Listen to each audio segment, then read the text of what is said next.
Entonces, el primer problema cuando uno aborda este tema es que la definición ha sido muy controversial a lo largo del tiempo, porque los estudios han tenido han sido como muy divergentes en la definición de la miocardiopatía inducida por marcapasos. La mayoría de los estudios han utilizado una definición que incorpora la caída de la fracción de fracción de eyección del ventrículo izquierdo en el contexto de una estimulación del ventrículo derecho de alta carga. Es decir, los estudios han definido que cuando a un paciente se le coloca un marcapasos en el ventrículo derecho, se define miocardiopatía con marcapasos cuando la FEBI cuando la FEBI se reduce.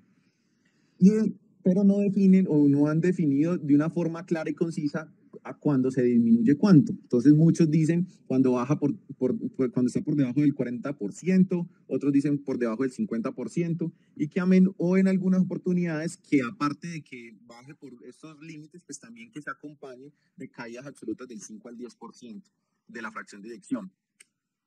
Y con estos criterios de definición, los estudios han sugerido que aproximadamente entre el 10 y el 20% de los pacientes con una FEBI normal al inicio de la estimulación desarrollan una miocardiopatía por marcapasos en el contexto de una estimulación del ventricular derecha de alta carga,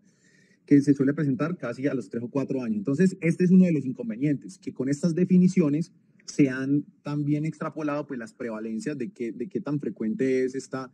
entidad. Y han definido que cuando un paciente le pone un marcapasos ventricular derecho de alta carga, que ya vamos a ver más o menos de qué se trata eso de alta carga, entre el 10 y el 20% de estos pacientes hacen deterioro de la fracción de eyección a lo largo de 3 o 4 años. Entonces, esa es como la definición más clara que se ha encontrado en los distintos estudios. Sin embargo,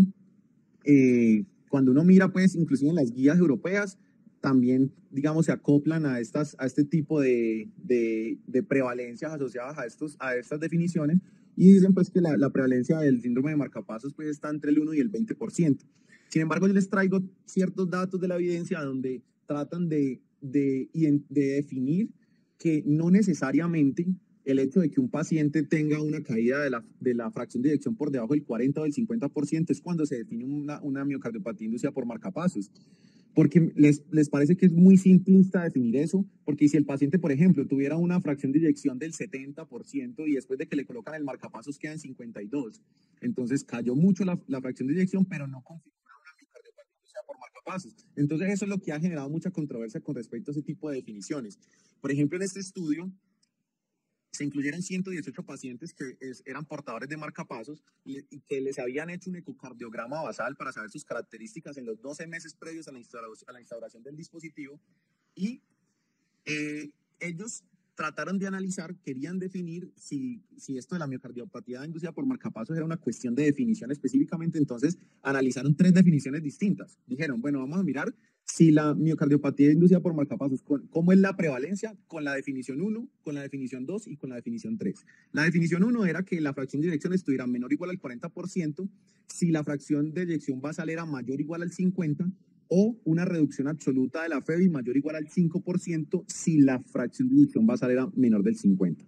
La definición 2 era la misma de aquí, pero que bajara la fracción de eyección mayor o igual al 10%. Y la definición 3 solamente era que el paciente se le disminuyera la fracción de eyección más del 10% independientemente de la FEBI inicial. Lo que les decía, si tiene una FEBI del 70%, le pongo el marcapaso y baja al 60%, esta cumpliría con la definición 3 de cardiomiopatía inducida por marcapasos. ¿Qué hicieron ellos? Les hicieron un ecocardiograma aproximadamente entre 3.5, en una media de 3.5 años más o menos, 1.4, es decir, entre 1.5 y 6.4 años,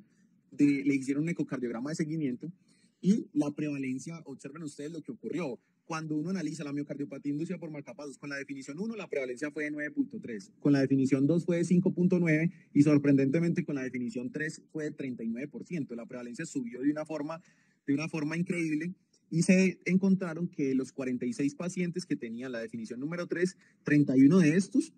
que cumplían los criterios de cardiomiopatía inducida por marcapasos aún tenían fracción de eyección por encima del 50%, es decir,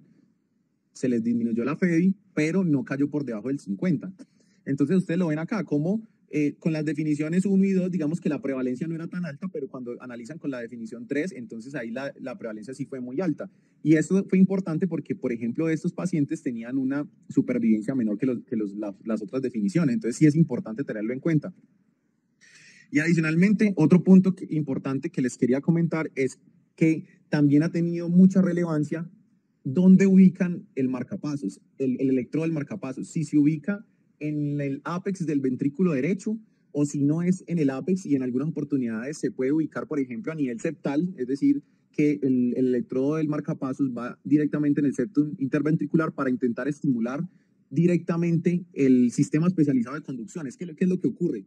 Que el marcapasos, cuando estimula el ápex, termina generando una despolarización de abajo hacia arriba, disincrónica, no va por el sistema especializado. Entonces, eso es lo que termina generando los problemas. En cambio, cuando se estimula, digamos, en el ápex, digamos muy cerca al GIS o por estas zonas altas, para que el estímulo baje directamente por el sistema especializado de conducción, entonces tiene mejores resultados. Entonces, han observado pues que cuando la posición del electrodo ha sido apical, la tasa de eyección, la fracción de eyección se ha notado que ha disminuido más, ¿sí? Que cuando no se coloca de forma apical en el azulito. Y adicionalmente también tiene mucho que ver cuando el paciente requiere una terapia de estimulación, esto es lo que se conoce pues como de alta carga, cuando necesita más del 40% de estimulación. Entonces, si el marcapasos necesita ayudarle mucho, entonces, ¿qué es lo que pasa? Lo que les explicaba, el paciente no va con su ritmo cardíaco propio, que es lo fisiológico, y necesita mucha estimulación del marcapasos que no actúa de una forma fisiológica y termina generando los problemas pues, que a largo plazo conllevan a la miocardiopatía inducida por marcapasos. Igual ya lo vamos a ver en la fisiopatología. Y esto no ocurría, por ejemplo, cuando el porcentaje de estimulación ventricular era menor del 40%. Entonces, digamos que eso ha ido generando muchos inconvenientes y digamos, en esta revisión sistemática que salió en el año 2022, se incluyeron 1.367 pacientes y ellos definieron que entre todos los estudios la incidencia real de la miocardiopatía inducida por marcapasos estaba entre el 10.7 y el 13.7%. Sin embargo, pues a pesar de ser una revisión sistemática, solo se inscribieron estos 4 estudios con más de como 1.200 pacientes. Vean ustedes, pues como la media de edad estaba como entre 60 70 años y la fracción de eyección pues estaba por encima del 50%. Entonces yo les traigo esta revisión sistemática para mostrarles pues que inclusive pues, esto es de las más actuales que hay, que en todos los estudios que se incluyeron en esta revisión, las definiciones de miocardiopatía inducida por marcapasos en cada uno de los estudios era diferente. Entonces en este era menor del 45%, en este era que disminuyera un 10% la FEBI, en este era 40%, en este era el estudio que les mostré ahorita, menor del 40, mayor del 50, pero con disminución del 5. Es decir, todos cambiaban y lo único que fue medio parecido era en este estudio que se demostró que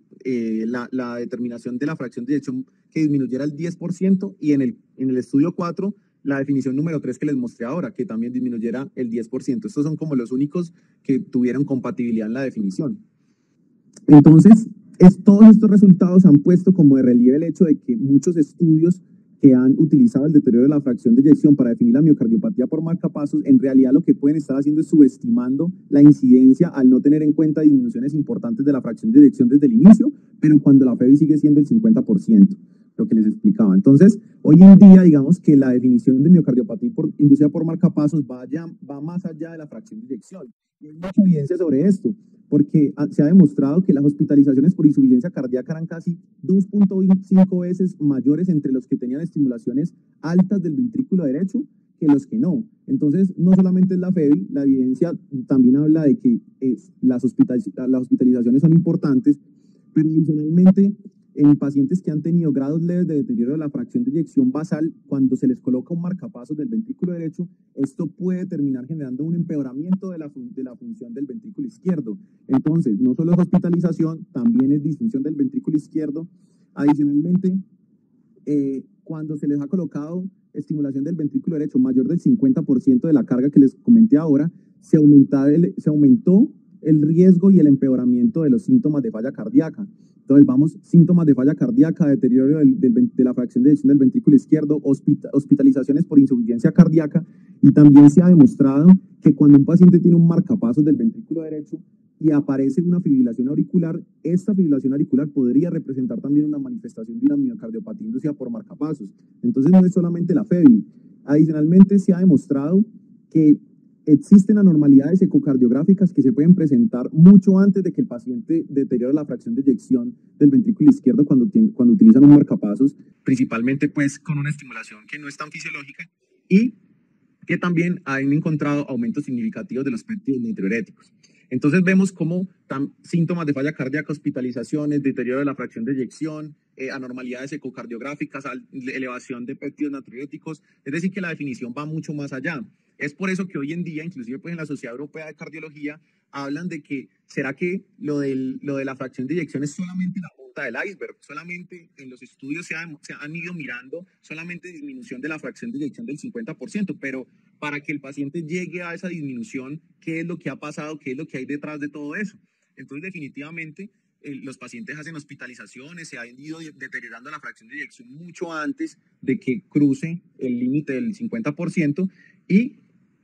digamos que todos los estudios hoy en día van encaminados hacia eso, que digamos, la punta de la pirámide o la punta del iceberg es el deterioro de la fracción de eyección, pero debajo de eso está que ya ha ido deteriorando antes, y esto es, digamos que aquí le resumo todo con respecto a la forma de entender de qué se trata la miocardiopatía inducida por marcapasos. Deterioro de la fracción de eyección, inclusive antes de que esté por debajo del 50%, con deterioro menor del 10%, así no haya pasado el 50%, ya se considera una miocardiopatía inducida por marcapasos. El empeoramiento de cardiomiopatías previas, por ejemplo, una disfunción del ventrículo izquierdo que se empeore cuando se le coloca el marcapasos, que el paciente tenga síntomas de falla cardíaca, que el paciente tenga hospitalizaciones por falla cardíaca, que haga una fibrilación auricular, y que el paciente haga anormalidades en la función, en la función miocárdica, que tenga elevación de los péptidos natriuréticos y que tenga pues signos y síntomas de deterioro de la falla cardíaca. Con respecto digamos, a esto que les he ido comentando, pues las guías no es que, digamos, aporten mucho sobre el tema. Digamos pues que ellos sí dicen que el hecho de hacer una estimulación mayor del 20% del ventrículo derecho, pues podría llegar a generar, pero no hay una evidencia contundente de que esto hoy en día pues se considere un factor de riesgo. Sin embargo, pues hay también mucha evidencia en la que dentro de los factores de riesgo, a pesar de que no están bien estandarizados los puntos de corte que te digan, no, mira, a partir de tal edad, a partir de un QRS de tal magnitud, el paciente tiene más riesgo de desarrollarla o no, pero digamos que se ha ido dilucidando en el tiempo de que los factores previos a la colocación del marcapasos, tanto la edad avanzada, que el paciente sea de sexo masculino, que el QRS del paciente sea mucho más ancho. ¿De qué habla un QRS más ancho? Que el paciente tiene más disincronía, es decir, no va por el sistema especializado de conducción y por ende el paciente está, digamos, funcionando de una forma más asincrónica. Que el paciente tenga antecedentes de fibrilación auricular o que el paciente haya tenido ya una FEBI reducida previo a la colocación del marcapasos. Y los otros factores están asociados cuando ya les ponen el marcapasos, y es qué tanta estimulación requiere el paciente del ventrículo derecho. Como veíamos, hay puntos de 20, 40, 50% de estimulación que puede ser riesgoso, y digamos qué QRS terminó haciendo el paciente posterior a la estimulación. Entonces, digamos pues que las guías, como les explicaba ahorita, no es que aporten mucho con respecto al uso de estos dispositivos. Sin embargo, digamos que la evidencia actual habla de que la disincronía interventricular es la principal responsable de que el paciente haga una miocardiopatía inducida por marcapasos. Entonces les voy a empezar a hablar, digamos, de cuál es la razón por la cual la utilización de este tipo de dispositivos podría llevar a que el paciente haga un deterioro de la función ventricular. Entonces, lo que ocurre es que cuando el paciente se le estimula el ventrículo derecho, termina generando una disincronía entre los dos ventrículos, tanto interventricular como intraventricular. Y la mayoría de los datos sobre los efectos nocivos de la estimulación del ventrículo derecho proceden de la estimulación apical. Entonces, lo que yo les mostraba hace un momento, cuando un paciente, por ejemplo, se le genera una estimulación apical, entonces lo que va a ocurrir es que, digamos que la despolarización inclusive va hacia arriba, las derivaciones inferiores van a estar negativas y el QRS va a estar ancho, porque va a estar generándose la despolarización de miocardiocito de derecha a izquierda, parecido pues como a un bloqueo de rama izquierda, como lo ven ustedes acá. Y esto se ha definido en la fisiopatología digamos que se los muestro aquí, les resumo lo que quiere decir eso ahí, que cuando se coloca, por ejemplo, un marcapasos en esta zona apical, lo que ocurre, aquí ustedes ven los colores, y es que lo que está más rojo es lo que se activa primero y lo que está más moradito, pues lo que se activa de último. Entonces, cuando se activa de esta forma, observen ustedes cómo primero se activa esta zona y empieza a generarse una contracción en esta zona, las zonas distales empiezan a distenderse y empieza a generarse una alteración en toda la estructura del corazón. Empieza a generarse una contracción inadecuada y digamos que con el tiempo, después de mucho tiempo, esto termina generando desorganización, termina generando fibrosis, termina generando, digamos, en tiempo de meses a años, las alteraciones metabólicas de las células cardíacas que conllevan a que el paciente haga este tipo de manifestaciones. Entonces, este concepto que les acabo de comentar ha ido llevando a nuevos conceptos o, digamos, a conceptos más globales en los cuales, digamos, se encierran lo que es la cardiopatía inducida por marcapasos, la cardiopatía inducida por un bloqueo de rama izquierda o las cardiopatías inducidas por contracciones ventriculares prematuras, o sea, por extra. En realidad lo que ocurre es que el paciente hace una cardiomiopatía asociada a disincronía. Entonces, estas tres miocardiopatías hacen parte de un gran problema y es la disincronía que ocurre a nivel cardíaco que lleva a todas esas alteraciones metabólicas y todo lo que les expliqué en la diapositiva previa. Entonces, digamos que lo que se ha ido tratando de dilucidar es que, qué es lo que hace que se genere la disincronía en este tipo de patologías. Y pues es muy entendible pues que cuando el paciente tiene contracciones ventriculares prematuras, pues lo que hace es que, digamos, en algunos focos ectópicos cardíacos se genera una contracción y el paciente hace una disincronía en ese momento. El bloqueo de rama izquierda pasa lo mismo, se bloquea la rama izquierda, el estímulo va por el derecho y entonces disincronía. Y en el marcapasos, lo que les comentaba, pues de que la estimulación va por allí, directamente pues en el músculo cardíaco. Entonces, se han, digamos, ideado ciertas opciones con respecto a qué hacer con estos pacientes. Por ejemplo, en las contracciones ventriculares prematuras, pues dependiendo de ciertos criterios, se puede generar ablación. En estos pacientes con bloqueos de rama izquierda se puede generar lo que es la estimulación que les explicaba a nivel del septo interventricular para que la estimulación vaya directamente al sistema especializado de conducción, o se pueden generar también la colocación pues, de dispositivos de resincronización y lo mismo pues en la cardiomiopatía inducida por marcapasos. Entonces, digamos pues para ir cerrando el tema, lo que les muestro, digamos, dentro de la fisiopatología, lo que se conoce, que hay una alteración en la estimulación, en la forma de cómo se despolarizan de forma asincrónica o disincrónica los ventrículos, pues dentro de la idea del tratamiento está que uno al paciente pues trate de resincronizarlo. Entonces uno de los puntos que se puede hacer es que ustedes observan acá cómo esto está todo desorganizado cuando se despolariza aquí, pero cuando yo despolarizo al mismo tiempo como debe ser lo más fisiológico, pues entonces otra vez todo empieza a organizarse. Entonces, esta es, digamos, la explicación de por qué en los pacientes que tienen miocardiopatía inducida por marcapasos, la terapia de resincronización cardíaca es uno de los pilares fundamentales para el tratamiento, ¿sí? Entonces, muchos de estos pacientes lo que se hace es que pues, pasan a valoración por electrofisiología para que se les defina la actualización o el cambio de la terapia a un resincronizador. Digamos que con respecto a lo de los resincronizadores, pues ya sabemos que las guías los avalan principalmente en pacientes con falla cardíaca, con fracción de eyección menor del 35%, con un QRS ancho. Entonces miren que probablemente las guías aquí les muestran que entre más ancho, probablemente más beneficio tiene el paciente, tiene más evidencia, porque ¿de qué habla cuando el paciente tiene un QRS más ancho? Pues que realmente el paciente está más alterado en cuanto a su sincronización, e inclusive esta terapia ha sido maravillosa porque muchos pacientes que están con todas estas indicaciones muy precisas justo salen de la terapia de resincronización en el laboratorio de electrofisiología, el paciente de una de inmediato mejora porque ya digamos su función ventricular va a quedar mucho mejor. Y digamos que también hay evidencia cuando el QRS no está ancho, por ejemplo en 130 milisegundos, pero pues también se puede utilizar. Entonces, con respecto a lo del tratamiento, lo que les mostraba, digamos que la evidencia se ha ido construyendo poco a poco, pero en términos generales se basa en tratar de reorganizar la estimulación eléctrica, ya sea a la estimulación de la vía fisiológica a nivel pues, del sistema especializado de conducción, a nivel más septal, más arriba, pues como cercano al tracto de salida, y la terapia de resincronización cardíaca son, digamos, los puntos más importantes en ese tratamiento.